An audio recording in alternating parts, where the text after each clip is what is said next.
By the 1870s, the open military campaigns were winding down, not because the ideology behind them had changed, but because a new strategy had emerged, one aimed not at land, but at identity itself. In 1879, U.S. Army officer Richard Henry Pratt founded the Carlisle Indian Industrial School in Pennsylvania.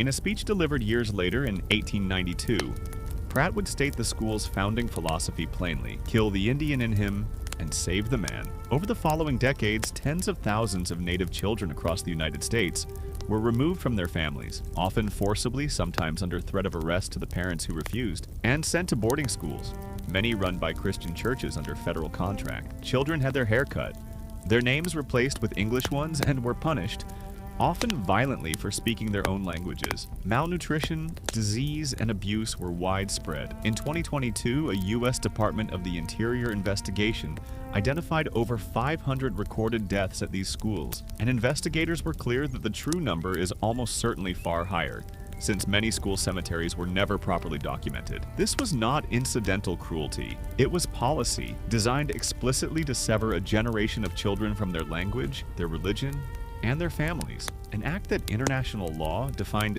decades later, would recognize as one of the core components of genocide: the forcible transfer of children from one group to another.